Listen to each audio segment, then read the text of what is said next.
Pues nuevamente estamos aquí con mucho gusto en los lunes en nuestro curso a distancia sobre transiciones urbanas. Manera vertical. Como todos los días, la primera recomendación es apagar su micrófono. A veces escuchamos, no nos sorprendería escuchar una lavadora haciendo su spinning ahí por ahí, ¿verdad?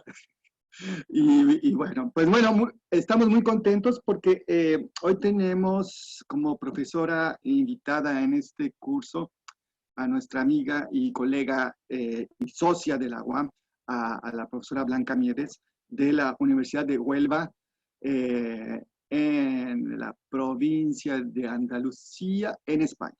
Entonces, Blanca es colega que ha participado en diferentes espacios de la UAM, desde asuntos, yo considero innovadores en términos, por ejemplo, de entrada a la inteligencia territorial, una visión muy fresca sobre las transiciones y la innovación y la participación y la vinculación de universidad y agentes de cambio. Ella actualmente está en el departamento de economía, ¿estoy de acuerdo, Blanca? De economía, y bueno, formalmente está en el espacio de economía y trabajo, pero anda en mil cosas, ¿verdad? Y ella es la directora de un laboratorio que cada vez vamos a escuchar más en la UAM y en México, un laboratorio de innovaciones iberoamericano en innovaciones socioecológicas, en donde ya la UAM con alumnos y profesores está formando parte. Quizás en un momento dado nos puedes platicar en 2 minutitos, Blanca, de qué se trata ese laboratorio, quizás antes de empezar, porque está muy afín a los temas de este curso y a otras temáticas así. Entonces, ya somos 47 en esta sesión y ya estamos prácticamente todos los que somos. Entonces, nuevamente, muchas gracias, Blanca. Eres bienvenida a este espacio. Y les recuerdo un poco la lógica, la mecánica es como siempre. Blanca nos dará una exposición de alrededor de 30 a 40 minutos. Por favor, a medida que vaya exponiendo, si tienen alguna pregunta, pónganla en el espacio del chat. Yo trabajaré como moderador y después haré una síntesis o escogeré algunas preguntas, se las haré a Blanca y luego vamos a cerrar con la intervención directa de algunos 2 o 3 de ustedes. Entonces, esa es la mecánica. Y bueno, adelante, Blanca, bienvenida. Bueno, pues muchísimas gracias. Pues es un placer estar aquí y además, pues para hablar de un tema que es como pues, los temas laborales, ¿no? Y los temas de mercado de trabajo, que resulta que están como en el origen de mi formación y además también en la base de mi docencia aquí en la Universidad de Huelva, pues en grados de licenciatura y también en másters, pero de los que no suelo hablar fuera del espacio, bueno, pues de mis propias clases habitualmente. Durante 20 años estuve participando en un observatorio local de empleo y que, bueno, que ese observatorio local luego se convirtió, ¿no?, en un centro de inteligencia territorial precisamente por el enfoque con el que estudiábamos las dinámicas de este observatorio local de empleo que acabé pues, en los últimos años dirigiendo, ¿no? Y quizá, ¿no?, cuando te preguntan, ¿puedes hablar sobre me preguntan mucho sobre tendencias territoriales, ¿no? Y en este caso, bueno, pues tendencias del empleo urbano. Y siempre tengo como una sensación, o por lo menos a mí me ocurrió, ¿no?, la primera vez que me aproximé a la realidad laboral de que casi la mayor parte de la gente no tiene los grandes números, ¿no? Entonces, lo que voy a hacer en esta sesión es apoyarme sobre todo en el segundo vídeo, o vamos a tirar, o voy a empezar a partir del segundo vídeo que les pusieron a través de la plataforma, pues para ir desgranando desde ahí. Pero antes de eso, pues quería dar unas grandes cifras sobre el mercado laboral, ¿no? Después de ver que todo el trabajo no es el que pasa por el mercado, ¿no? Sino que tenemos distintas formas y que, bueno, pues que hay una parte del trabajo en el mundo que se hace no remuneradamente y que no pasa por el mercado y que es igual de importante y que es igual de interesante y necesario considerar en todas las tendencias. Pero bueno, vamos a centrarnos de momento y para partir de los grandes números, ¿no? Sobre el mercado de trabajo, para después, bueno, pues ver sobre eso qué tendencias, ¿no? y sobre eso qué conclusiones, ¿no? Y espero poder animar el debate, ¿no? Que creo que va a ser lo interesante cuando termine. Si quieren, después les hablo del laboratorio, ¿no? Pero porque como seguramente haya personas que vengan aquí a que hablemos de esto, ¿no? Si quieren, bueno, pues al final sí que les puedo contar un poco lo que estamos haciendo en el laboratorio y cómo eso entronca también con nuestros trabajos de colaboración con la UAM. Creo que tengo permiso, ¿verdad?, para compartir mi pantalla, que es lo que voy a hacer ahora. Entonces, bueno, pues es esta idea de ofrecer algunas pistas para el análisis de la temática propuesta, ¿no? Para hoy. Miren, la Organización Internacional del Trabajo cada año emite un informe que se llama Tendencias Globales del Empleo y la Perspectiva Social, ¿no? Y bueno, pues este es del informe del 19 y que nos da como unas grandísimas cifras que nos permiten ubicar a la gente en el trabajo en el mundo, ¿no? Entonces, lo que tienen aquí, la circunferencia azul, la parte más oscura, ¿no? Pues habla de la gente que está trabajando. Esto está todo en billones americanos. Entonces estamos hablando de 3.300 millones de personas en el mercado de trabajo, de un total, bueno, pues de unas 7.000, de 6.000 y pico, ¿no? millones que podríamos llegar a ser. Si ven las cifras de desempleo, estamos hablando de 172 millones de personas. La tasa de empleo media está en torno al 6%, 5,5% del empleo en el mundo, y luego, bueno, pues toda esta gente está aquí, tendría edad de trabajar, pero no está trabajando, ¿no? Y que tiene que ver sobre todo, bueno, pues con personas que normalmente están estudiando, ¿no? Porque las que se están retirando ya no están aquí. Luego estamos hablando de esto, de una población más o menos de 3.000 millones de personas, ¿no? 3.300 millones de personas. Tienen aquí algunos de los contextos en los que se realiza este trabajo. La mitad del trabajo que se desarrolla es trabajo asalariado. Eso suele sorprender, porque la mayor parte de la gente piensa que se cobra por el trabajo, ¿no? Y que la mayor parte de la gente es asalariada, pero bueno, es la mitad. Luego tenemos un 3% de empleadores, empleadoras, personas que emplean, y luego tenemos este otro porcentaje que es casi un tercio de la población, que son trabajadores por cuenta propia, ¿no? Y luego tenemos un 11%, que es la gente que trabaja en el entorno, son trabajadores que trabajan en los negocios familiares, ¿no? Que básicamente trabajan en la familia. Esto ocurre muchísimo en la agricultura. Entonces, esta es más o menos la distribución. Luego, por otro lado, aquí tienen, ¿no?, el trabajo formal y el trabajo informal. También suele sorprender que el trabajo formal en el mundo realmente es minoría con respecto al trabajo informal, ¿no? Se habla de la economía informal y siempre se dicen cifras, es el 40%, es el 70%, es el 80%, pero realmente cuando se habla de trabajo, normalmente la mayor parte de los trabajadores están en el sector informal, ¿sí? O 50-50, ¿no? Eso. Y luego la otra cuestión que es necesario subrayar es cómo a nivel mundial el trabajo no te libra de la pobreza. Un 25% de las personas que trabajan no tienen suficiente para viven en pobreza, incluso un 10% en extrema pobreza. Lo digo porque esto ayuda, y sobre todo en los contextos que nos movemos, a tener las grandes cifras que luego nos permiten ubicar qué es lo que pasa en los contextos específicos, ¿no? Esto por un lado. Luego, por otro lado, también para que se hagan una idea, estos son distribuciones sectoriales del mismo informe que se repite cada año, como les digo. He puesto el del 2019, pero no he encontrado el del 2020, bien porque no se han atrevido a colgarlo o porque todavía no lo han terminado, ¿no?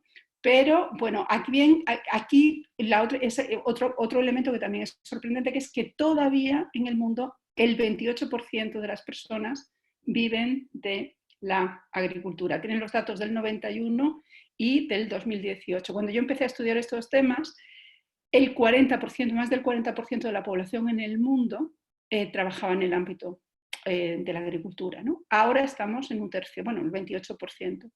Entonces, esta es la distribución en el mundo. Lo más oscuro es el sector público, ¿no? El granate es el sector público. Esto, bueno, pues es el sector servicios en el mercado, que no públicos, ¿no? Luego tenemos la gente que vive en la manufactura, que vive de las manufacturas, la construcción y por último la agricultura. Entonces, vean la distribución espacial, ¿no? Pues en países de muy baja renta, todavía el 83% de la gente vive de la agricultura. De ahí la precariedad, de ahí bueno, pues la situación de empleo familiar y el empleo vulnerable, ¿no? La gente en los países de baja media, y estos son los países de media alta, ¿no? De renta media alta. Aquí, por ejemplo, aquí está México, es un upper middle.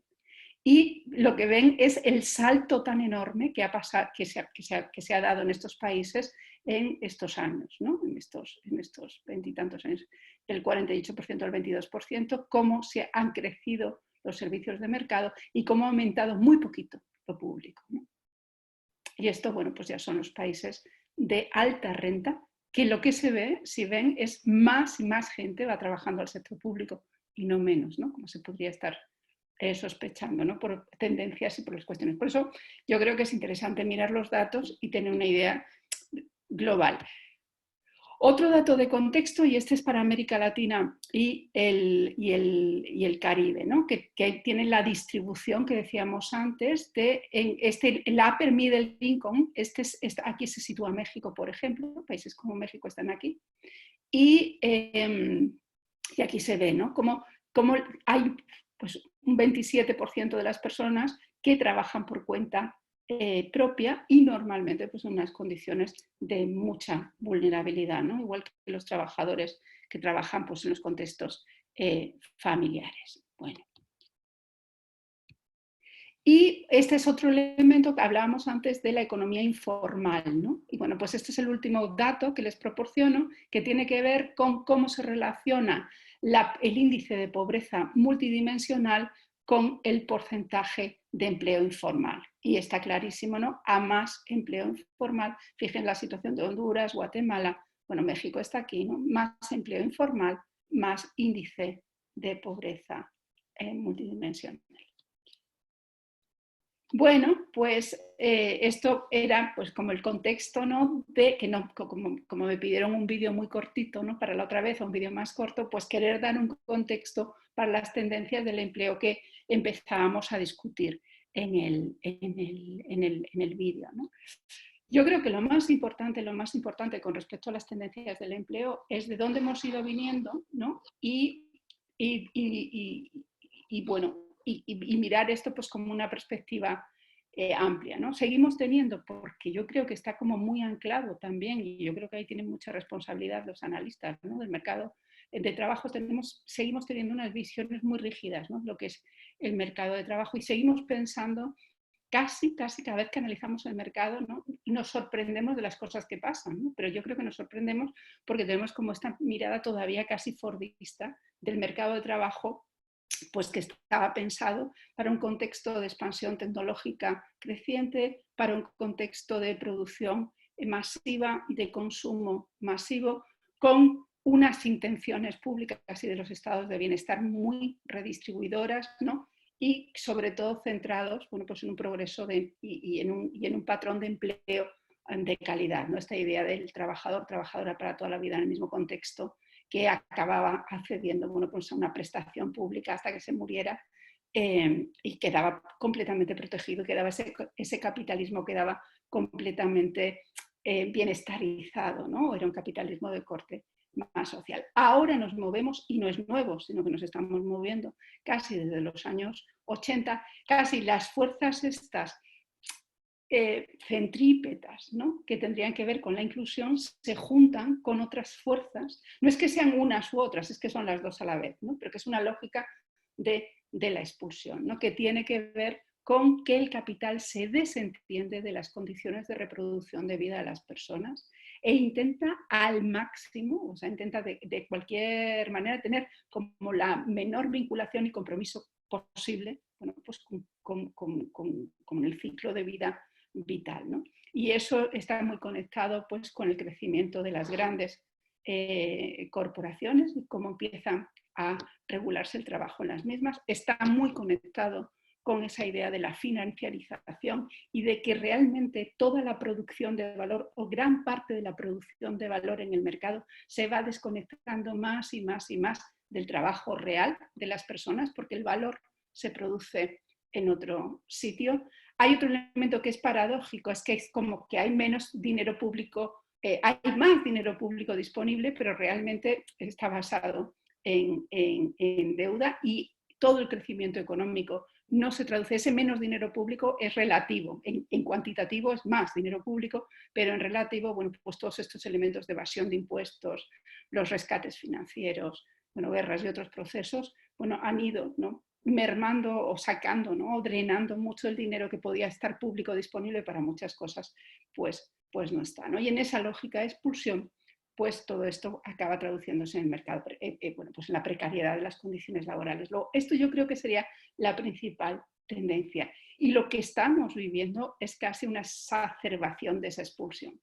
Lo que pasa es que en muchos contextos, no sé, ahora mismo, pues en los diferentes países, la crisis esta que estamos viviendo, esta pandemia global, está haciendo que se recuestionen muchos de estos planteamientos. Por ejemplo, en España, que veníamos de esta lógica de expulsión muy clara, pues el gobierno pues lleva teniendo unas medidas de protección y de fijación extraordinarias, claro, ¿no? Pero ante la situación de pandemia de los trabajadores y trabajadoras que eran impensables, o sea, no se podían ni pensar, pues como un año antes, como antes de la pandemia, que se tomaran este tipo de medidas, no era posible. Entonces, bueno, parece que nos estamos volviendo ante una situación de crisis tan grande, bueno, pues estamos pensando o estamos volviendo a pensar en el trabajo como reconector, ¿no?, que hasta ahora pues había estado desplazando. Esto es para que se hagan una idea del tema de la financiarización. Lo que tienen aquí es que compara el valor de los activos financieros a escala mundial con lo que es el Producto Interior Bruto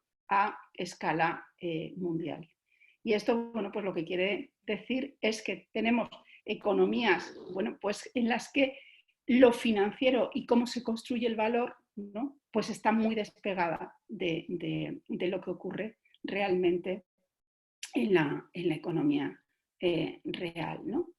Esto también se lo ponía, este elemento también se lo estaba colocando, o también lo ponía en el vídeo que les presentaba, para mostrar la desvinculación del valor que se produce realmente con el trabajo, ¿no? Ahí ven las empresas que tienen más valor en el mercado en el mundo.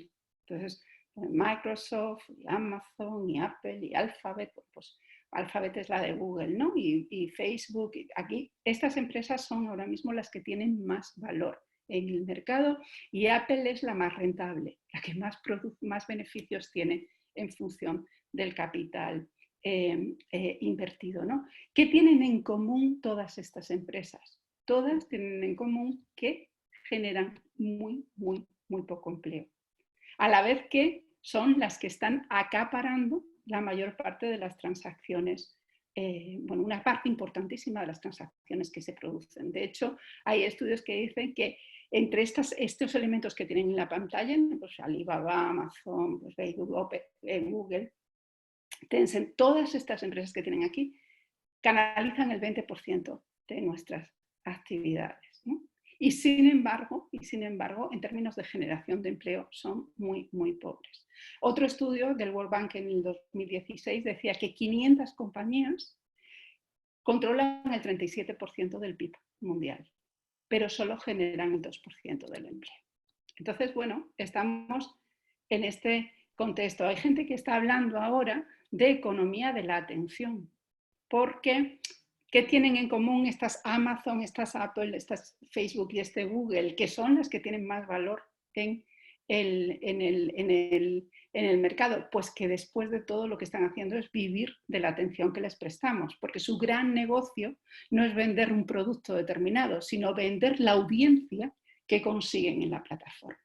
Entonces, esto es solo una ilustración de cómo están cambiando las reglas del juego. ¿Ya? Esto de que tú vas, trabajas, produces, ¿no?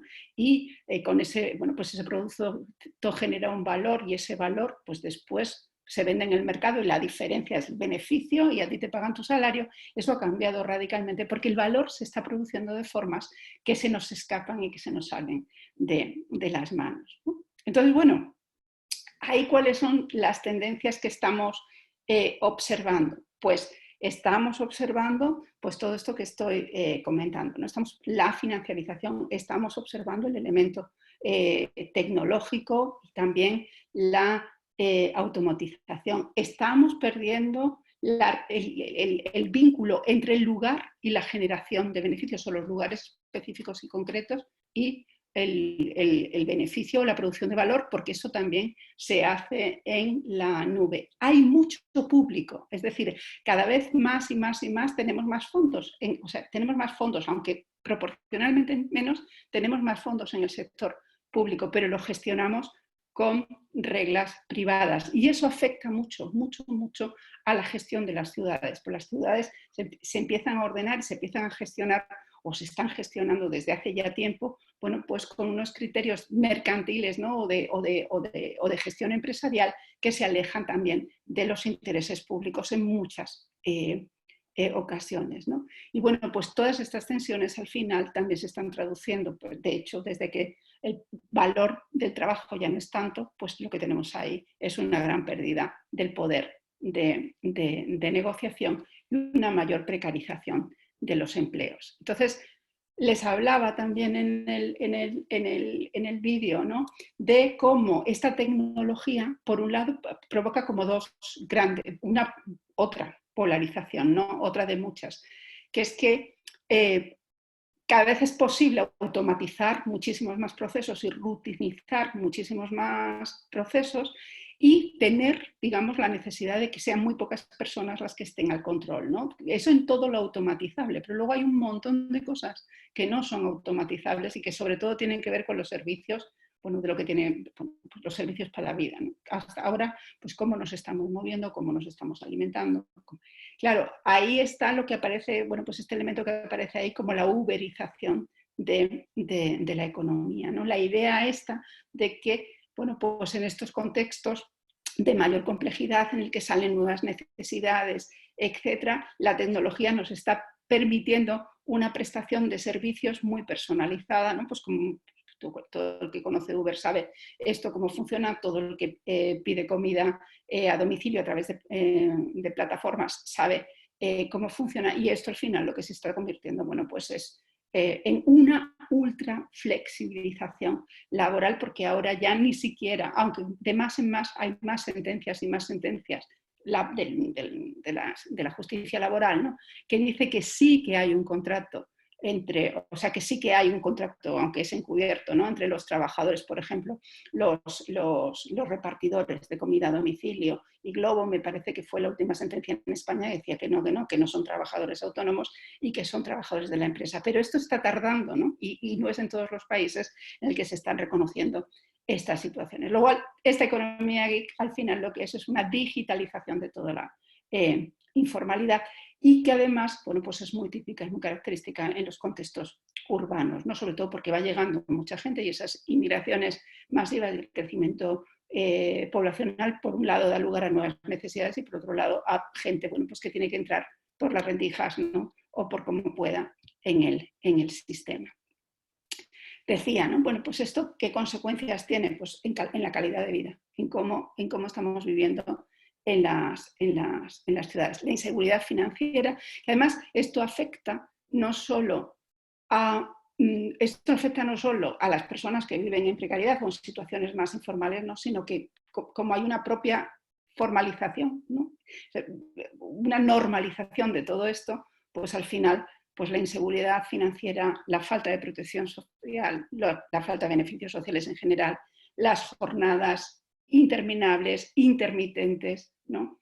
Esa presión que tenemos de la evaluación por pares y de estar quedando bien todo el rato en todas partes, ¿no? Tanto cuando vas a coger un taxi, que ya no es un taxi, sino es alguien que va a evaluar si eres majo o no majo, ¿no? Mientras vas de un lugar a otro con todos tus papeles y toda tu cabeza cargada, y por otro lado, bueno, pues esto en lo que operas en problemas de salud mental y sobre todo en agotamiento, ¿no? Esto lo refleja muy bien Byung-Chul Han en su libro La sociedad del cansancio, ¿no? En el que explica, bueno, pues muy bien todos estos elementos. ¿Qué papel ocupa la tierra aquí, ¿no? El espacio, la ciudad, pues yo esto es que de más en más me lo voy imaginando como, o sea, me imagino como el capital, como una nave nodriza que llega a un territorio y se asienta ahí para tomar la energía que necesita, sea de las personas, sea del ambiente y todo esto, para dejar en el contexto la energía que se necesita, más o menos, para que se vayan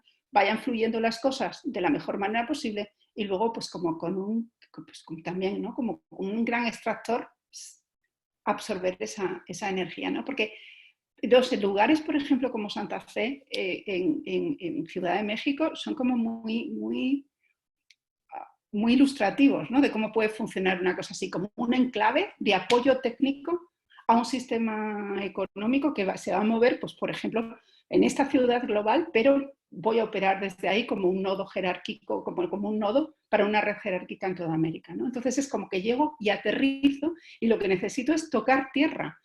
Y el lugar es lo de menos, porque el espacio va a ser un espacio de operaciones global. Luego es un espacio abstracto que está completamente desconectado de las condiciones de vida de la gente y que tiene como su propia lógica interna.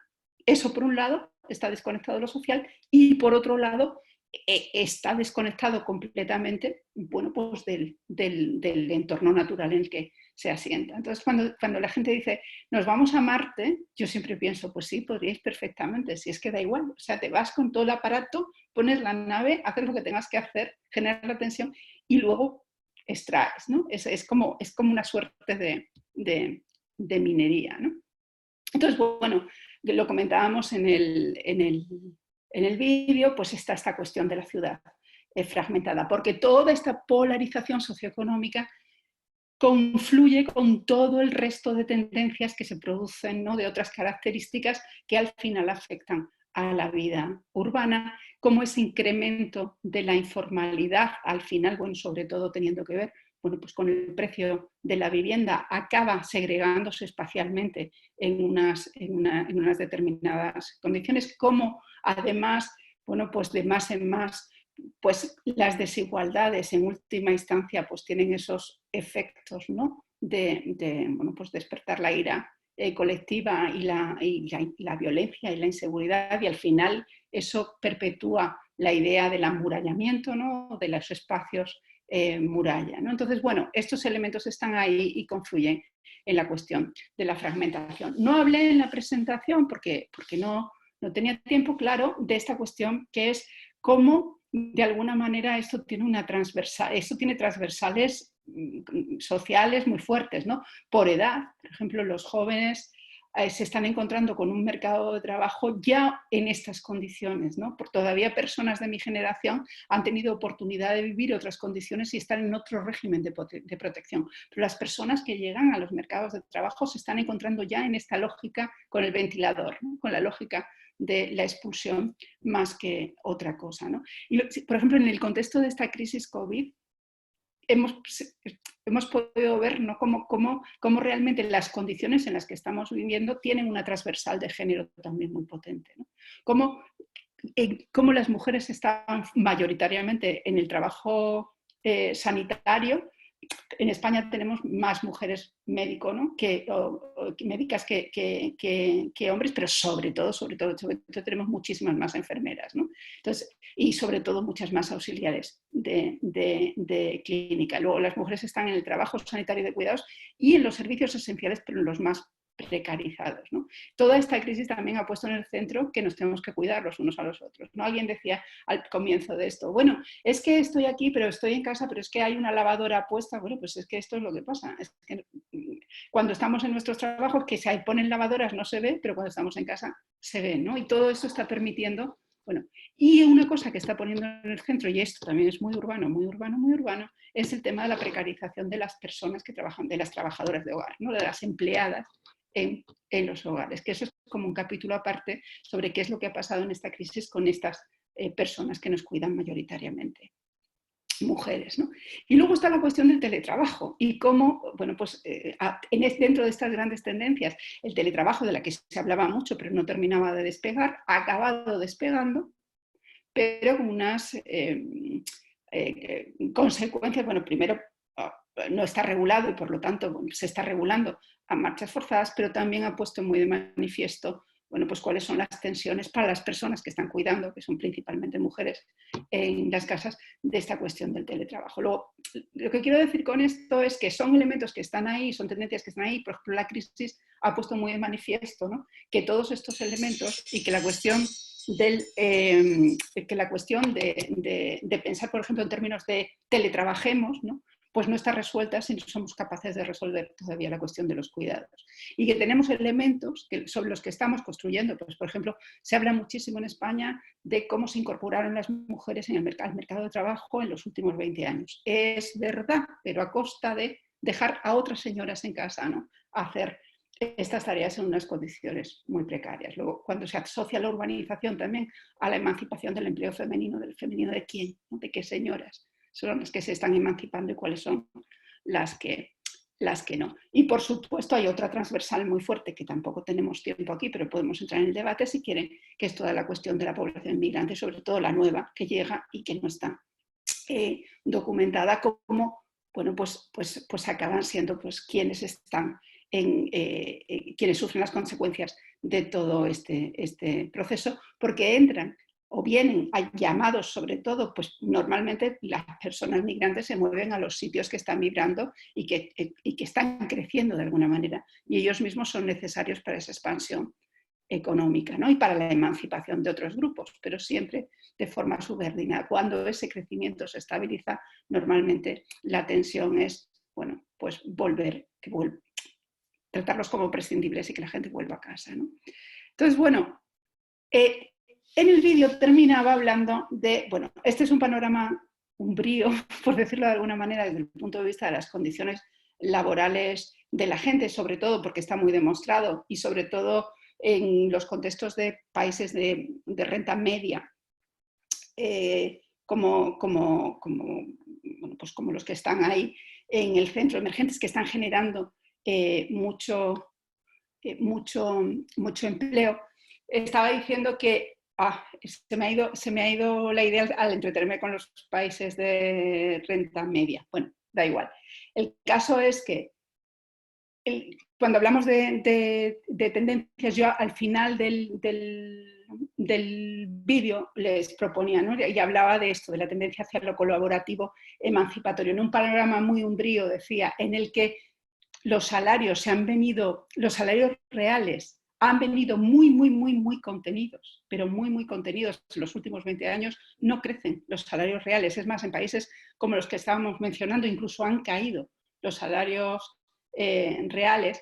Bueno, pues la cuestión es cómo y de qué manera podemos salir de aquí, ¿no? O cómo y de qué manera, porque sí se genera empleo y sí que se sigue generando mucho consumo, pero es a costa de que estamos muy endeudados, ¿no? Entonces, ¿cómo resolvemos esta tensión? Yo decía, bueno, en las ciudades está toda esta tendencia de lo colaborativo emancipatorio, ¿no? Que decía, de gente que se está juntando para hacer las cosas de otra manera, desde otro lugar, para hacer redes de circuitos cortos que permitan de alguna manera capturar la generación de valor y traducir, bueno, y establecer una mejor conexión entre el valor que se genera y el trabajo que se realiza con lógicas, bueno, pues muy de la economía compartida, ¿no? El sharing que se dice, que están logrando funcionar de otras maneras, y eso es un elemento que está ahí y tal. Pero claro, estos son de momento muy emergentes, de momento muy minoritario, porque la tendencia global es otra, ¿no?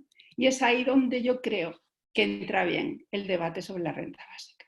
Es todas estas tendencias de las que estamos hablando. Realmente sí estamos consiguiendo automatizar de modo que pueden trabajar las máquinas.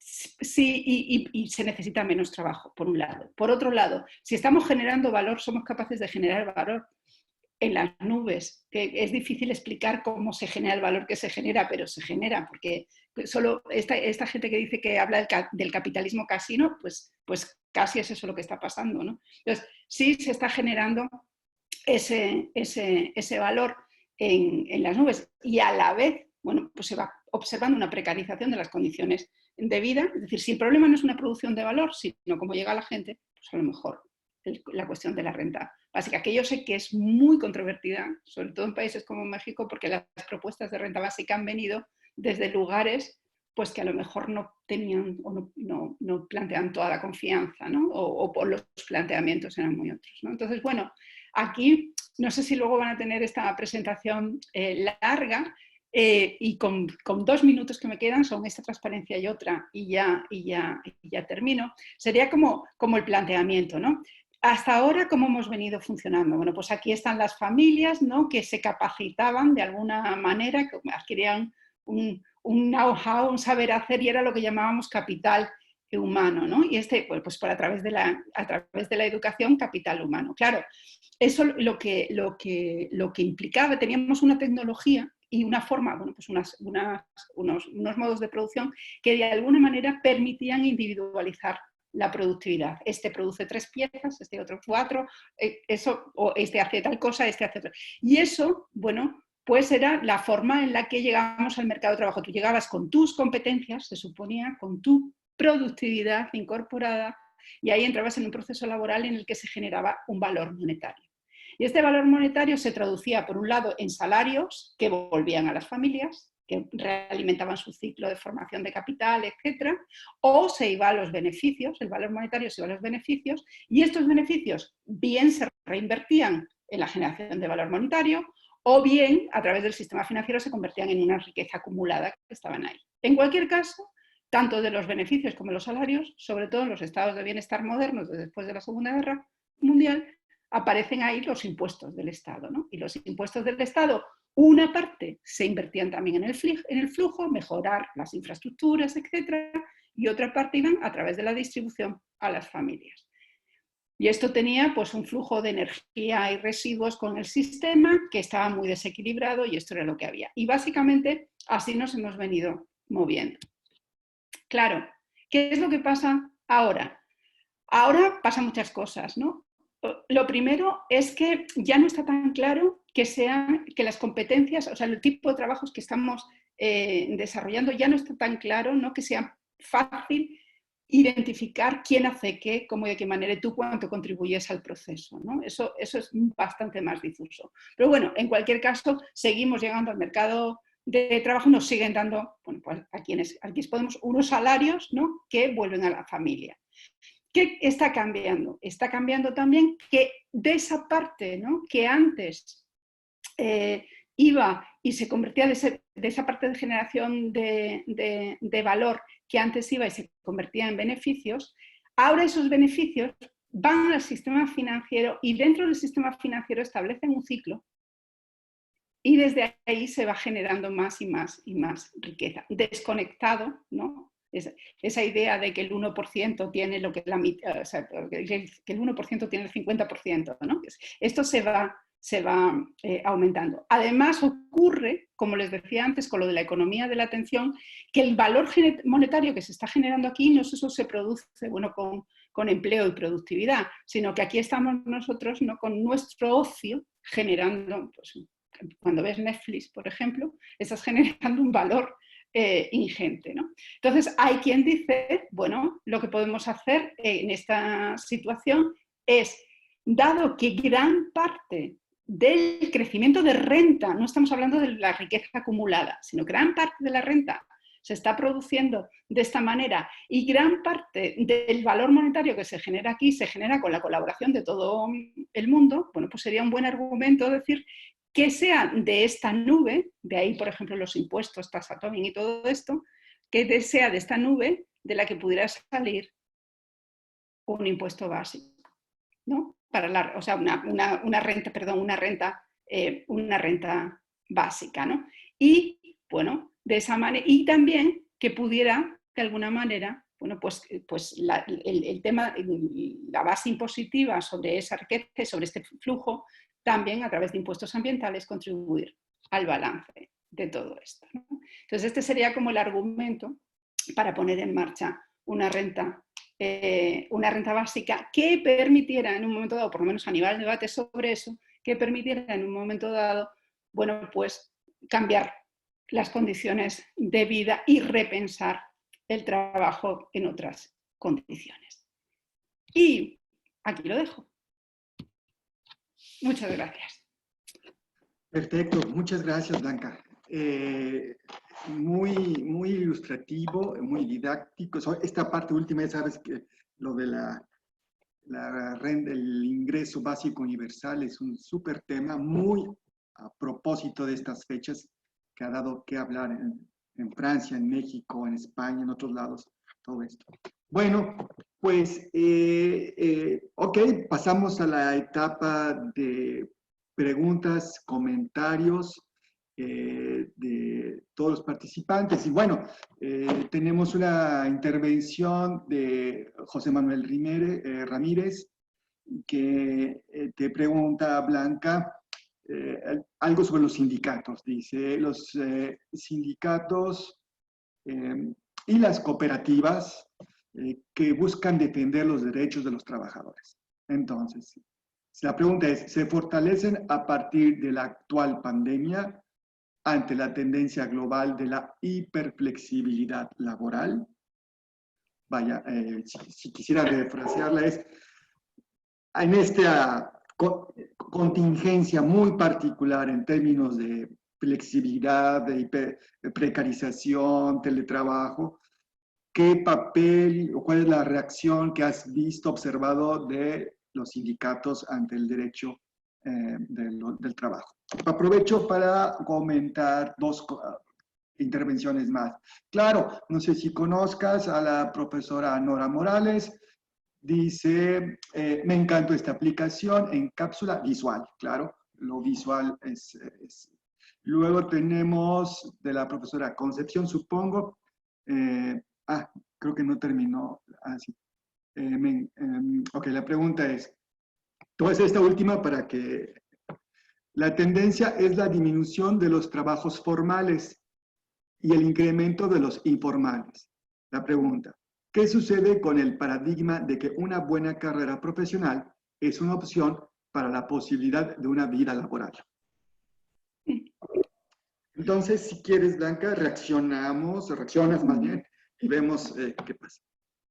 Bueno, los sindicatos, ay madre mía, los sindicatos. O sea, claro, el problema, los grandes sindicatos modernos se construyen en torno a la fábrica y a la cadena de producción y a los trabajos, a la organización del trabajo que emula esa cadena de producción y que por lo tanto requiere como cierta presencia y cierto tamaño de los negocios y de las empresas. Claro, esto lo que está haciendo es fragmentar a los trabajadores por un lado, porque nos tienen a cada uno en casa, que eso es una cosa, y más y de más en más, ¿no? Y con las fórmulas, pues por ejemplo estas de la Gig Economía, que somos todos trabajadores autónomos, o sea, todo el que reparte es un trabajador autónomo, el de Uber es un trabajador autónomo, es decir, no tiene empresa, no tiene vínculo. Entonces, yo creo que lo que se ha venido viendo es un deterioro muy fuerte de esos sindicatos, de su presencia. Y luego es muy curioso, en España nosotros ahora tenemos una ministra de Trabajo que viene de una vida sindical muy potente, del Partido Comunista de España además, o sea, que esta señora tiene esa trayectoria.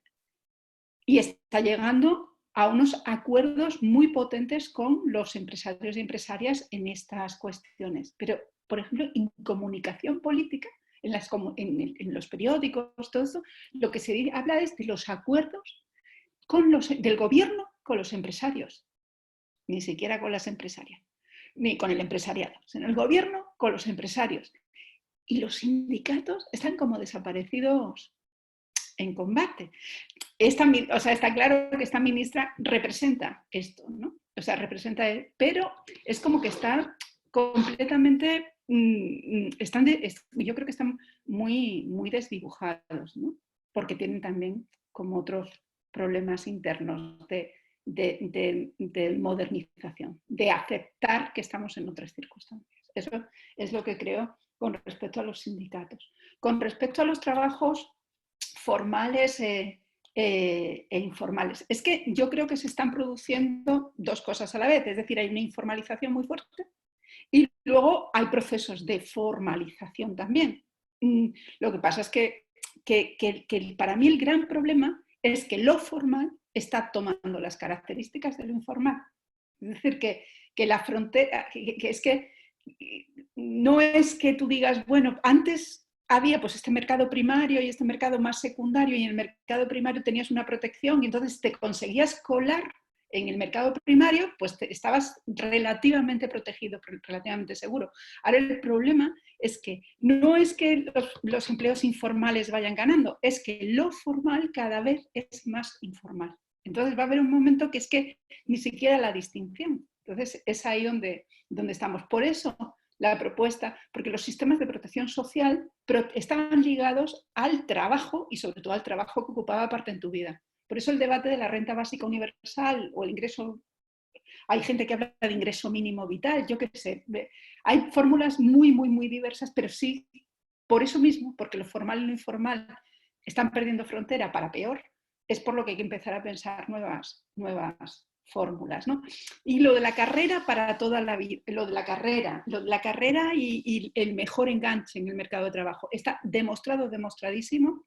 Es decir, ahora mismo tenemos dos tendencias, una que a mí me parece muy positiva, por mucho que digan, que es que los jóvenes cada vez participan menos en el mercado de trabajo. Pues alabado sea Dios. Si tú puedes trabajar, si puedes vivir hasta más años sin tener que trabajar. Sobre todo, es una broma, pero sobre todo en contextos en los que los jóvenes están saliendo del mercado de trabajo para estar más tiempo en procesos de formación y de maduración vital y tal. El problema es cuando los jóvenes quieren trabajar y entonces ahí es sí donde nos topamos con el desempleo juvenil, que es altísimo. Lo que está demostradísimo por todo estudio que se haga, que es que los jóvenes, las jóvenes que tienen carreras universitarias, aunque pueden tardar en encontrar empleo y pueden entrar pues en situaciones pues más precarias, desde luego más precarias que la gente de la generación anterior, son los que mejor enganche tienen en el sistema formal dentro de todo lo que se está informalizando. Luego, incentivos para hacer una carrera sigue habiendo desde el punto de vista de conseguir colocarme en otro espacio, ¿no? No obstante, es que se está llegando a un terreno en movimiento. O sea, que está cambiando mucho y las condiciones están cambiando mucho. Luego, sí que esto de tener una carrera ayuda desde el punto de vista de la inserción, no obstante, no es garantía de que este trabajo te vaya a dar pues, lo que nos dio a los de las generaciones anteriores, ¿no? Súper, gracias. Tienes muchas más preguntas. Te voy a tratar de mencionar algunas que tengo aquí. Bueno, Octavio de la UAM dice, en la actual situación generada por la contingencia, una vez más, se escucha sobre la transición de jornada de trabajo de 8 horas a jornada de 24. O sea, la expansión del horario de trabajo. Entonces su pregunta es, ¿cómo enfrentar esta situación en términos de las condiciones y la remuneración de trabajo? ¿Quieres? Te pongo, continúo. Algo que creo que va parecido. Diego Cervantes, también de la UAM, dice, el próximo 8 de octubre se llevará a cabo un paro internacional de repartidores. La pregunta, ¿vale la pena la articulación internacional en este contexto que le apuesta a las redes locales? Luego, una vez más, Nora Morales, ¿podría ahondar usted, profesora, en esta tendencia que cada vez se pierde más el vínculo de la localidad con el beneficio económico en estos entornos digitales? ¿Y qué gestión surge como alternativas para que el beneficio regrese a lo local? Y te pongo una última, Blanca, si estás de acuerdo todavía. Esta es de mi participante preferida, de la profesora Guenola Caprón, ¿verdad? Que dice, ¿puedes desarrollar un poco más el tema? Se metió otra pregunta. El tema de la economía colaborativa emancipadora. ¿En qué medida puede constituir una solución generalizada? Pregunta. Por ejemplo, la agricultura con circuitos cortos para alimentar las grandes ciudades. ¿No habrá que cambiar el sistema económico? Y llegaron otras preguntas, pero ahí te...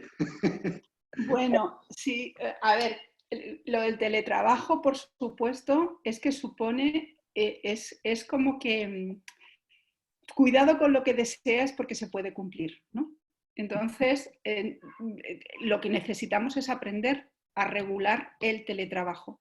De hecho, en profesiones como la nuestra, en la docente, estamos en teletrabajo desde no se sabe cuándo, ¿no? Y todavía no hemos aprendido a darnos un marco de responsabilidad sobre el correo electrónico, por ejemplo, ¿no? A qué hora se tiene que contestar el correo electrónico o no, ni tenemos unas normas de etiqueta, ni tenemos, o sea, no tenemos normas, o sea, ni siquiera, bueno, pues de puro compañerismo, ¿no? ¿Cuánto tiempo de respuesta puedes esperar? O sea, ¿cuánto tiene que ser el límite del tiempo de respuesta mínimo, ¿no? Para que te contesten un correo?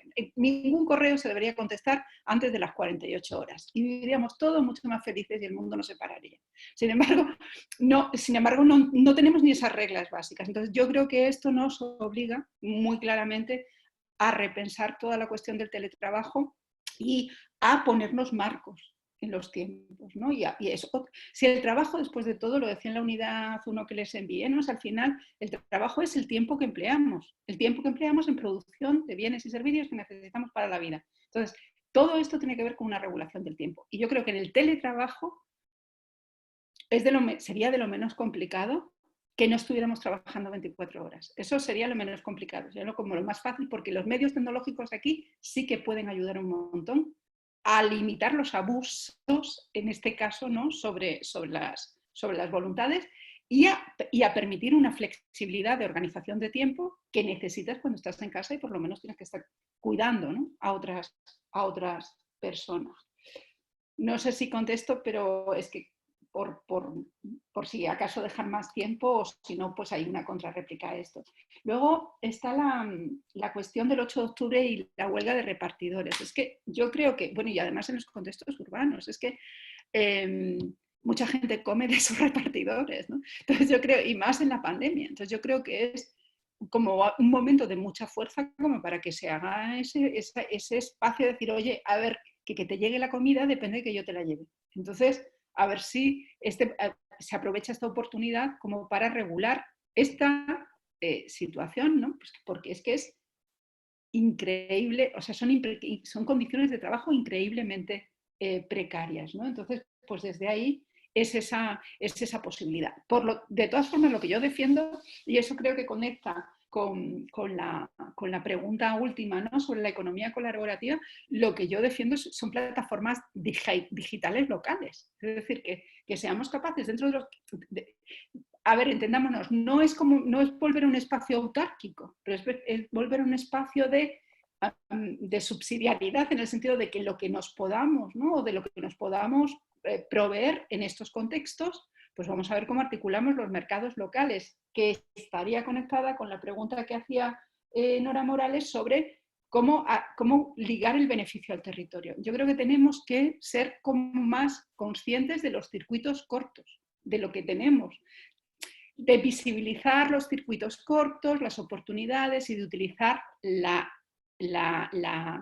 plataformas tecnológicas para lograr, bueno, pues que nos suministráramos de otra manera. ¿Hasta qué punto esto es una alternativa? Pues yo no creo que sea una alternativa. O sea, a mí no me parece que en este contexto ahora mismo sea una alternativa a la alimentación global que nos hagamos circuitos cortos de alimentación. No me parece ahora, pero me parece que podemos hacer un plan ahora para trabajar y que dentro de 15 años estuviéramos en una posibilidad en la que el trasiego de alimentos fuera el justo y necesario. Pero bueno, a mí me gusta el queso francés. Yo no quiero renunciar a comer en el lugar en el que estoy, sea donde sea, comer ese queso. Pero no me tengo que alimentar de ese queso todos los días, podemos volver a lo extraordinario, ¿no? Y esto nos conectaría también con otra cuestión, que es el consumo y cómo el consumo está conectado con la felicidad o no, que es el otro gran mito, ¿no? Que el consumo ya sabemos que no nos hace felices. Entonces, estoy muy desarticulada, pero creo que la cuestión es economía, el tema del reparto. Pues el reparto, claro que sí, pero la cuestión es cómo y de qué manera podríamos articular sistemas de reparto que no dependieran tanto de plataformas más globales y cómo eso se podría hacer a través de esa genuina economía colaborativa con la gente que tiene competencias digitales en el territorio, pero también con fórmulas de economía social que han demostrado muchísima eficacia, ¿no? Bueno, pues para que ligar la producción de valor al trabajo que se realiza para generar ese valor, ¿no?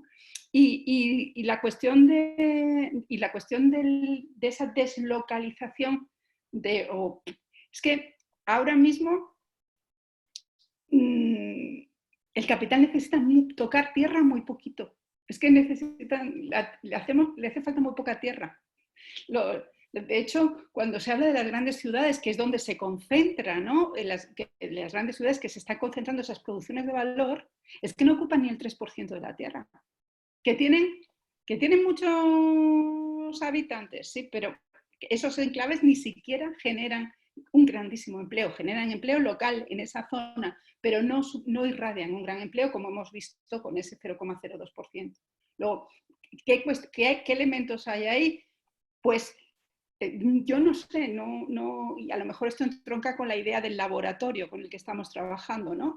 Yo no creo tanto que podamos parar estos procesos como que podemos empezar a construir elementos diferentes de alternativos, ¿no? Y es ahí donde los mercados locales y las prestaciones de servicio locales, buscar circuitos de moneda social que puedan contribuir a determinados procesos de articular el voluntariado.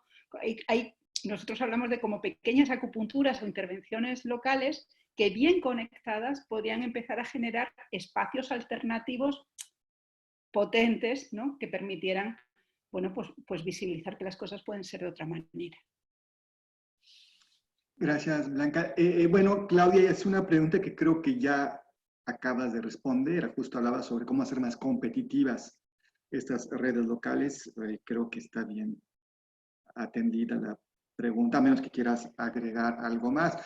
Y bueno, nos pregunta José Manuel Ramírez si podemos tener acceso a tu presentación, esta que acabas de hacernos, supongo. Sí, si es el caso, sí. La vamos a poner en la plataforma en la que tenemos. Bueno, estamos en la fase, podemos pensar a la fase de unas 2 intervenciones, 2, 3 intervenciones.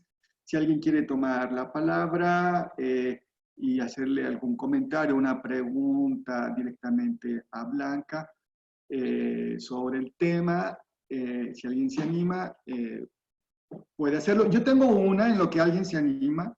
Blanca, a ver, los que nos interesamos en la división social del espacio urbano, o sea, esta diferenciación, la ciudad industrial o preindustrial, la principal vector de esa diferenciación es el trabajo, la división social del trabajo, técnico del trabajo, hace que salga el trabajo de la casa, del hogar, y se vaya a la fábrica. y eso transforma el paisaje, la morfología, la estructura, la movilidad y crea la ciudad preindustrial, industrial y ahora. Entonces fue la separación y sacar el trabajo de la casa, del hogar y hacerlo. Eso generó muchas cosas, desigualdades de género, un montón. Ok. Ahora, con el teletrabajo y con otras cosas, hay una reestructuración nueva del trabajo, ¿verdad? Que en parte regresa a la casa, pero no es regresar en la historia, es regresar a la casa o irse fuera de la ciudad. O sea, están pasando espacialmente cosas interesantes. Claro, es un ejercicio de especulación el que te quería hacer, ¿no? O sea, cómo, qué pudiera pasar en términos justo de diferenciación o de estructura de las ciudades o una especie de post-era urbana, o sea, en términos de acceso a calidad de vida en el campo y tener lo urbano ya fuera de la ciudad. Hay una especie de desvinculación, varias cosas. Se desvincula el salario del trabajo con el ingreso básico universal. Se desvincula quizás el trabajo urbano con la ciudad y puedo tenerlo fuera de la ciudad. Están pasando cosas muy interesantes. Entonces, digo, ¿cuál es tu opinión acerca de eso? Y ya tengo una mano levantada de un colega, si quieres contestar y luego le damos. Pues fíjate que, hombre, tú bien lo sabes, ¿no? Que todos los procesos territoriales y sobre todo estos que tenemos, o sea, son sistemas con mucha inercia. O sea, ahora mismo, sobre todo porque realmente vivimos en un mundo donde los flujos de capital, y eso lo explica Harvey muy bien, ¿no? David Harvey, los flujos de capital son muy importantes, se ha hecho una grandísima inversión en esas, hay muchísimo capital fijo invertido, ¿no? No quizá el reciente, porque ha cambiado la lógica, como estaba explicando, pero tenemos como mucho capital fijo invertido en infraestructuras de todo tipo. Entonces, yo creo que la inercia va a ser mucha, como para que lo urbano siga teniendo ese poder atractor, ¿no? Que ha tenido hasta ahora, porque además tampoco hay como unos grandes planteamientos de cambio. Se da por supuesto que las ciudades van a ser cada vez más y más grandes, ¿no? Cuando en realidad yo creo que es más en la línea de lo que tú has planteado muchas veces, que es no, bueno, lo que va a ser más grande es lo urbano, ¿no? Pero no necesariamente la condensación espacial. Yo creo que aquí hay dos cosas. Una, esta pandemia que nos va a enseñar mucho de muchas cosas, y la otra es lo ambiental, el residuo y la contaminación. Es decir, que es que eso es lo que nos va a llevar a cambiar el modelo, ¿no? Es como que la inercia es mucha, pero por otro lado tenemos la presión de tener que cambiar. Entonces, como yo me lo imagino, es más como un continuum de posibilidades, ¿no? Como que va a estar lo súper mega grande, ¿no? Y alrededor, y nos vamos a ir reconfigurando. Lo que a mí de verdad me preocupa es la comunidad, el espacio de intercambio, ¿no? Y que realmente haya fórmulas para todo, porque hay gente que se va a las ciudades y hay una cosa buenísima de irse a una ciudad que era el anonimato, ¿no? Y la idea de que la gente se concentre para la creatividad, todo esto ya no es tan importante porque ahora tenemos las tecnologías, tenemos estas posibilidades. Si nos tenemos que comunicar, nos podemos comunicar así. Otra cosa es la convivencia y el conbeber, que eso es otro elemento, pero para muchas cosas nos podemos organizar así. Entonces, como yo me imagino que puede pasar, o como si quieres me gustaría que pasara, es como que fuéramos capaces de reorientar los flujos a las ciudades, porque no es lo que está, que lo que está se tiene que reorientar, sino lo que va llegando, porque no para de llegar gente. Entonces hay que buscar maneras para reorientar todo esto. Pero en ese continuum, lo que a mí lo que me preocupa es cómo conservamos la comunidad, ¿no? En casa, la convivencia y el espacio público. Gracias. Bueno, tenemos dos participaciones. solicitud de palabra de nuestro colega Jordi Micheli y de Claudio Ortiz. Ok, Jordi, si quieres tomar la palabra. Hola, gracias. Es muy difícil imaginar lo urbano frente a todos los cambios tecnológicos y laborales, como dice bien Blanca. Yo en toda su interesantísima plática no he dejado de pensar, de tratar de relacionar lo que ha dicho con la situación local en la cual estamos aquí en México, en la Ciudad de México. Esa situación local es una metrópoli de 20 millones de habitantes. Y entonces, dentro de eso local hay muchas cosas que son sublocales. Y dentro de eso, el decir, por ejemplo, la reivindicación de la casa, el lugar donde uno vive, descansa, de donde uno no debería de salir más que para ir a trabajar, etcétera. Pero la casa es el hogar, es aquello maravilloso, entre comillas, yo lo digo yo, no estoy ironizando.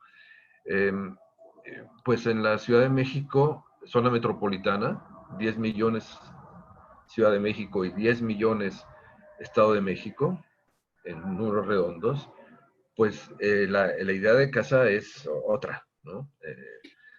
El famoso confinamiento para mucha gente fue una tortura, porque la vida en la calle, la búsqueda de oportunidades, es simplemente vivir en la calle y fuera de violencias o de situaciones depresivas materialmente en la casa, eso es otra cosa. Entonces, en esa otra realidad, ¿no? En esta otra realidad, digo, yo pienso que algo parecido en España, parecido, nada más parecido, es Madrid. ¿Mm? Parecido. Fuera de eso, no hay nada que se le parezca. Blanca decía Santa Fe, llegas a Santa Fe y tiene toda la razón en lo que dice de Santa Fe. Pero Santa Fe es un lugar producido por gente, es producido por el capital transnacional, producido por intereses inmobiliarios y producido cotidianamente por la gente que va a trabajar a Santa Fe, a brindar los servicios básicos que vienen de viajes de 2-3 horas. Y en esos viajes de 2-3 horas están produciendo valor para el capital, porque con la economía digital todo el mundo está con el celular viendo, haciendo, etc. Esta es una ciudad que produce mucho valor para el capital digital, vamos a llamarle así, porque como bien dice Blanca, no lo dijo así, pero lo entendimos, el trabajo, en la actualidad el trabajo crea valor, el ocio crea valor y el desempleo crea valor. De todas formas, hay valor para el Telcel, para el Huawei, para el Netflix, etcétera. Todos esos nuevos jugadores, como se dice ahora, de la economía digital, ¿no? Entonces, en una ciudad como la Ciudad de México, todo eso de lo local, teletrabajo, etcétera, y no lo digo como crítica para nada, pero merece una atención, una visión especial. Es decir, los conceptos básicos en los cuales estamos de acuerdo casi todos, como dijo Blanca, hay que pensarlo y es una invitación a los colegas, a toda la gente que está en ese seminario. Si le interesara la Ciudad de México, bueno, aquí tenemos 20 millones de habitantes, 20 millones de gente que trabaja, no trabaja, está en el ocio, está en mil cosas. ¿Y cómo podemos pensar una nueva ciudad o lo urbano, perdón, una nueva ciudad, lo urbano articulado al trabajo y al desempleo? Porque esta también es una ciudad del desempleo, en este espacio local que tenemos que se llama Zona Metropolitana de la Ciudad de México. No es una pregunta, perdón Blanca, si tú nos ayudas a pensar un poco esto, pero era tratar de imaginar todo lo que tú has dicho con este contexto. Mira, y con eso termino, perdón, teletrabajo. Yo hago estudios sobre call centers y teletrabajo. Como tú has de saber, como han de saber los colegas, toda esta gran industria de call centers se fue a casa durante la pandemia. y se fue a casa sin mayor problema, y un sistema de producción fordista en serie, etcétera, de repente se pudo ir a su casa. Y la sorpresa fue que a la mitad de la población que se fue a su casa le encantó y quiere seguir allí, quiere hacer teletrabajo de call centers desde su casa. Uh-huh. Y la otra mitad dijo, no, odio esto, no puedo, tengo que regresar al trabajo porque mi vida es otro lugar, ¿no? Entonces, pero eso da idea de la hibridación y la mezcla de actitudes ante un proceso técnico importantísimo que fue el traslado de los call centers a casa.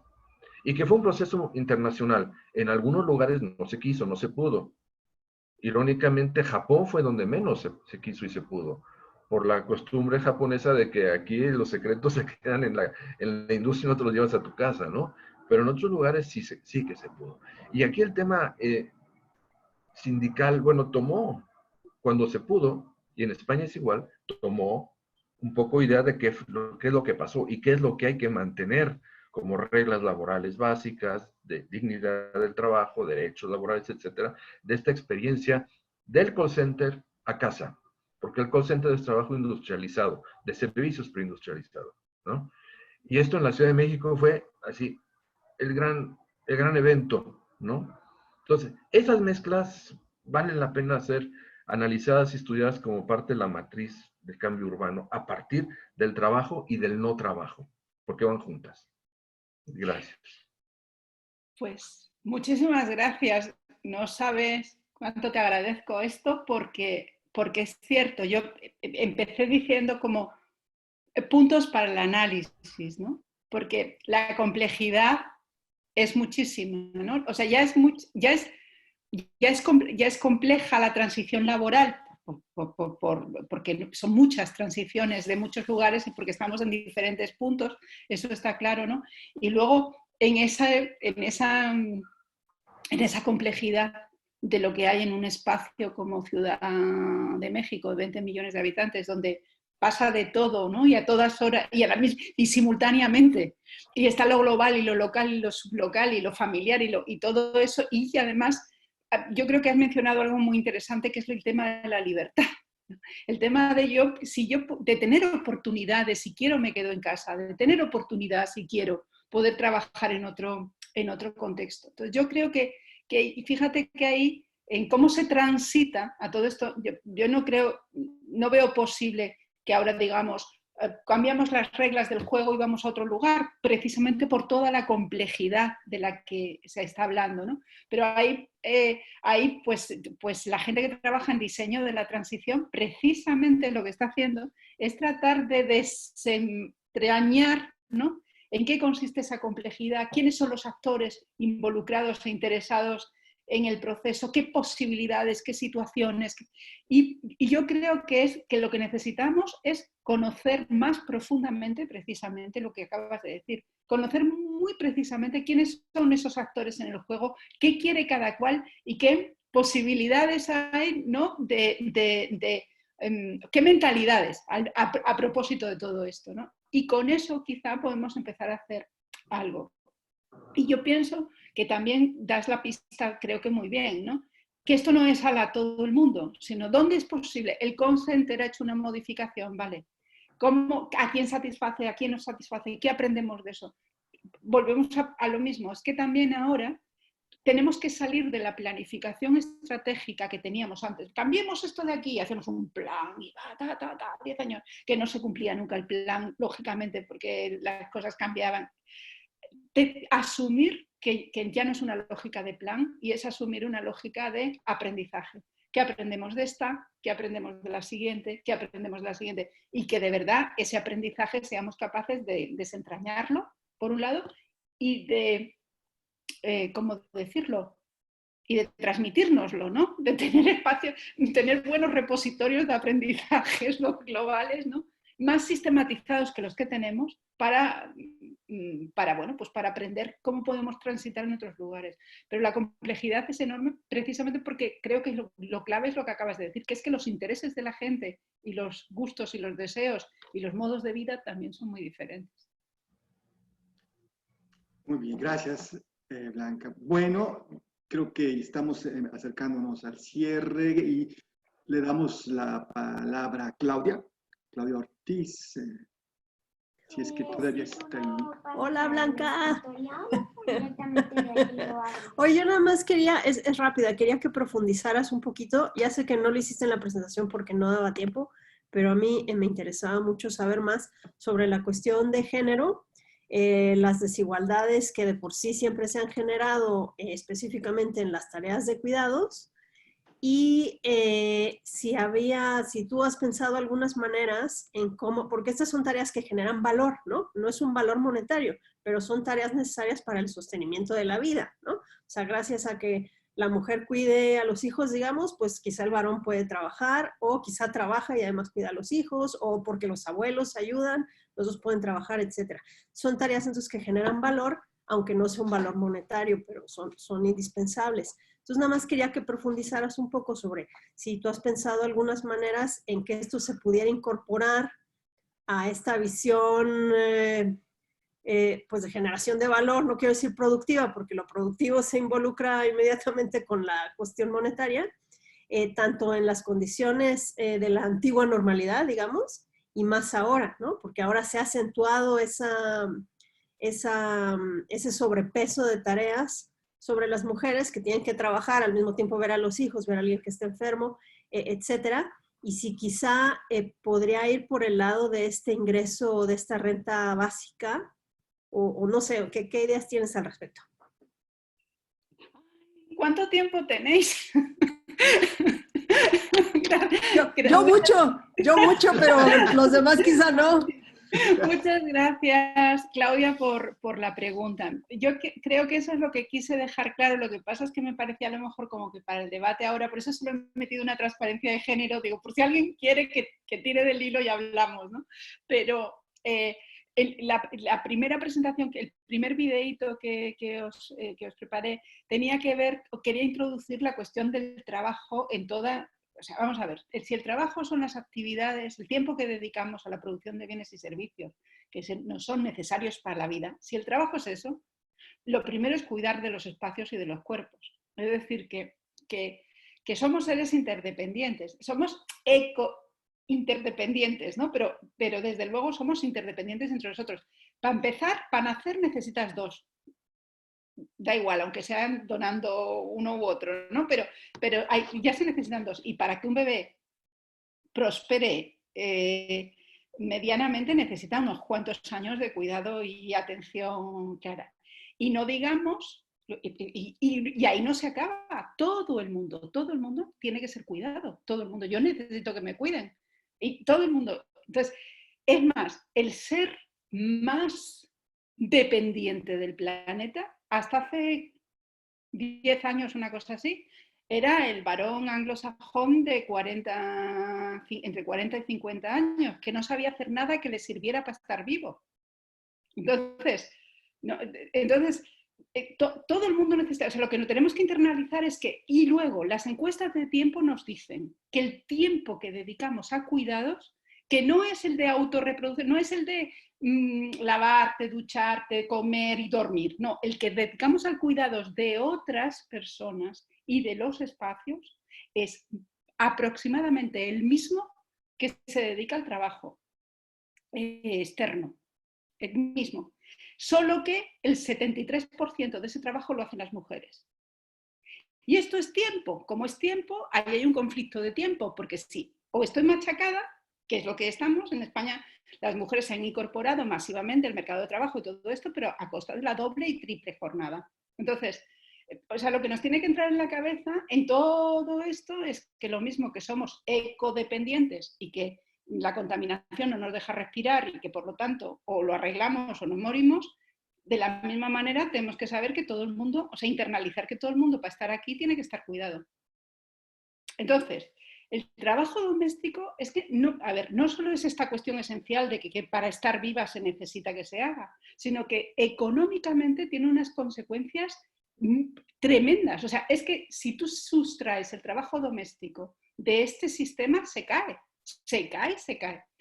El trabajo doméstico expande la renta monetaria, porque tú recibes un sueldo en casa que como hay alguien ahí que se ocupa de la elaboración de cost, de alimentos, de no sé qué, no sé cuánto, con ayuda o sin ayuda, pero expande la renta monetaria, amplía las condiciones de vida, porque no es lo mismo un pucherito bien hecho en tu casa y tal que comer cualquier cosa por ahí, y no es lo mismo muchísimos de los elementos. O sea, la gente que está cuidada vive mejor.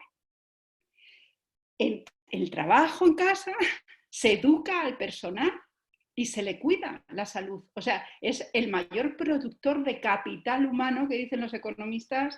Entonces, no es sencillamente que cuando hablamos de esto nos centramos mucho en la desigualdad, en las cargas, en que las mujeres lo hacen y los hombres no. Pero no, o sea, no pensamos en lo que el trabajo doméstico, o que el trabajo de cuidados, prefiero llamarlo, todo el trabajo de cuidados significa. Entonces, esta pandemia además ha puesto en manifiesto esto totalmente en el centro. O sea, a ver cómo y de qué podemos subsistir si no nos cuidamos, sobre todo en un contexto en que ha sido más difícil proveernos de los servicios en el mercado. Entonces, soluciones a esto. O sea, la renta básica, a mí me parece una cuestión, o sea, que permitiría poner esto en el centro. Es decir, eso por un lado. De hecho, en ese Warripage, ¿no?, que os he presentado de dibujito, era la idea de decir, es que si tenemos renta básica, ya el conflicto de tiempos de cuido de mis hijos, hombres o mujeres, cuido de mis hijos o trabajo, ¿no?, que eso es lo que... o descuido, claro. Podríamos repensar muchísimas cosas, pero eso es una cosa. Y luego la otra cuestión es, de momento, si no tenemos renta básica, todos los instrumentos fiscales del Estado para hacer presupuestos con esta perspectiva, que la gente dice perspectiva de género. Pues yo en este caso lo llamaría perspectiva de cuidado. Porque lo que tenemos es, o sea, es que nos tenemos que cuidar todos y todas. No es una cuestión de que ellos no tengan que cuidarse ni ser cuidados, que cuidar ni ser cuidados, ¿no? Entonces, yo creo que todo esto, ese debate sobre lo urbano, estuve con unas mujeres hondureñas que son de una asociación de trabajadoras del hogar, que son las personas que cobran, ¿no? Yo estoy hablando del trabajo doméstico no remunerado, pero claro, si es que además si para nosotros incluso las personas más conscientes es un agujero negro el que tenemos ahí, porque es un espacio el que no miramos. Y estas señoras, con una dignidad como la copa de un pino, explicando como nosotros aquí, ¿no?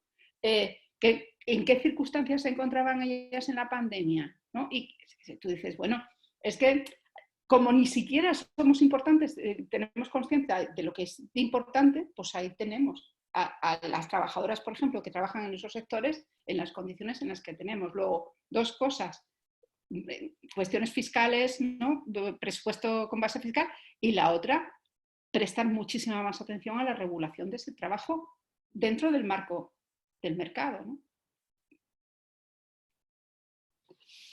Pues muchas gracias, Blanca. Hay una solicitud de que no se nos olvide hablar sobre el laboratorio. ¡Ay, el laboratorio! Bueno, 2 minutitos. ¿Comparto sí. Pantalla? ¿Comparto la web? O... Sí, voy a compartir la web.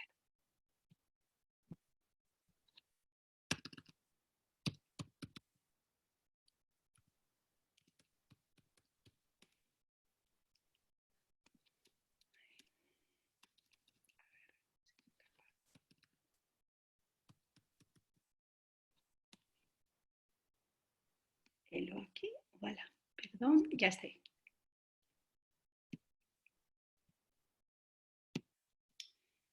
Bueno, pues el laboratorio. ¿Y ahora qué ha pasado aquí? Ah, bueno, no sé por qué llega aquí. Bueno, el laboratorio es un espacio que hemos creado, pues, desde la Universidad de Huelva, pero también en una...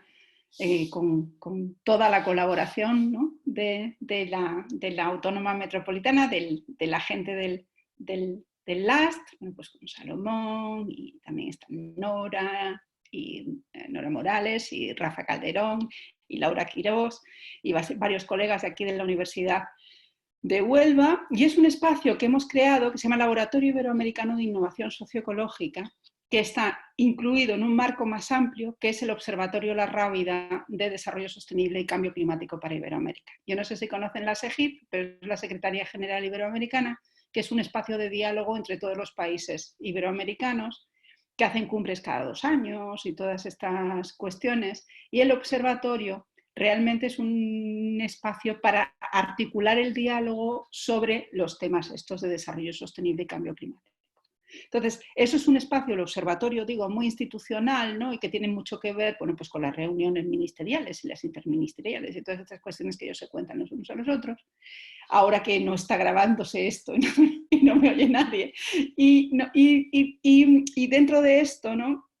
Pues eso, que digo que, como que el observatorio es este espacio de encuentro, bueno, pues entre agentes a todos los niveles, aparece esta idea del laboratorio iberoamericano precisamente para subrayar que, aunque es muy importante ese diálogo global, muchísimo más importante son las prácticas de lo que se viene haciendo a propósito de, bueno, y sobre el terreno, las prácticas de lo que se viene haciendo, bueno, pues para transitar hacia otro lugar, ¿no? O hacia un mundo más justo y más sostenible, que es lo que estamos llamando innovación socioecológica. Entonces, ¿qué queremos hacer ahí o qué estamos haciendo realmente? Pues estamos tratando de visibilizar cuáles pueden ser, bueno, pues y sistematizar de alguna manera, ¿no? Cuáles son esas iniciativas de innovación socioecológica que pueden constituir semillas de cambio de lo que realmente quisiéramos ver crecer pues en 15, 20 años. Es un espacio realmente para permitirnos, bueno, pues reflexionar sobre ellas, con ellas, ¿no?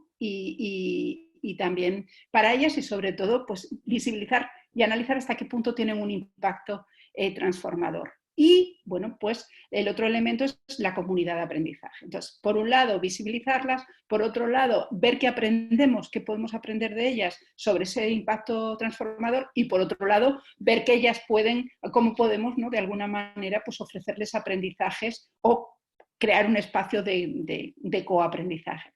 Entonces, bueno, lo que estamos llamando innovación socioecológica ahí son, pues, generar visiones integrales, regenerar.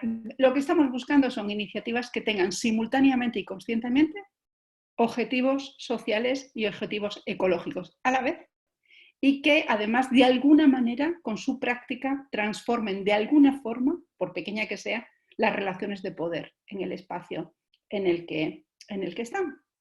Y eso es lo que estamos haciendo, ¿no? Entonces, lo que tenemos es ahora inicialmente un banco de iniciativas, de unas cuantas iniciativas que hemos elegido como modelo y que les hemos analizado, y tenemos unos cuantos instrumentos de análisis. Lo más reciente de todo esto es que hoy precisamente acabamos de inaugurar un curso que se llama Proyectos para la Transición, Diseño y Herramientas, en el que están participando 300 personas de 11 países. Entonces, esto va a ser, bueno, pues una primera experiencia, vamos a tenerlo hasta diciembre abierto, vamos a ver ahí qué aprendemos y cómo trabajamos con ello. Pero la idea es que ese primer curso nutra lo que sería una primera comunidad de aprendizaje, ¿no? En el entorno del laboratorio. Y ahí el papel que tenemos las personas de las academias, ¿no? Que estamos involucradas es, por un lado, bueno, pues proporcionar, bueno, aprender, ¿no? Por un lado, pero por otro lado también proporcionar algunas herramientas, pues bien para la reflexión, bien para ayudar a los proyectos a que definan mejor sus proyectos, a que los evalúen mejor, a hacerlos más visibles. Entonces es un papel que tiene, bueno, pues de capacitación y es un papel que tiene de facilitación y, por supuesto, bueno, pues es un papel que tiene como de investigación. No sé si Salomón o Nora queréis añadir algo. Esto es como lo que se me ocurre así como a bote pronto, ¿no? Si alguien tiene alguna pregunta. No, digo, yo creo que ese es el despegue y en otras ocasiones seguramente la comunidad WAM lo va a conocer más. Bueno, pues Blanca, muchas gracias, la verdad, y como siempre, muy interesante tu intervención, da para muchos temas que quedaron ahí por hablar, sobre la transformación del trabajo, la agricultura, no, hay un montón de cosas. Y bueno, gracias de nuevo y gracias a todos los participantes. Solo se fueron 2 en 1 hora y media. Son los que tenían que cuidar sus hijos en algún lado, a propósito. Entonces, muchas gracias y seguimos en contacto, Blanca, y nos vemos a todos los demás el próximo lunes con el profesor Emmanuel Evno de la Universidad de Toulouse sobre transición numérica, Smart Cities, transición numérica, ciudad digital, en este contexto, ¿no? También es aliado de la UAM y bueno, estamos aquí. Gracias, Blanca, y bueno. Muchas gracias por la oportunidad y felicidades y enhorabuena por el proyecto, ¿no? Por la iniciativa, por juntar aquí a tanta gente con tan buena energía. Muchas gracias. Gracias, Blanca. Gracias. Felicidades, maestra Blanca. Gracias. Hasta luego. Gracias. Gracias. Hasta luego.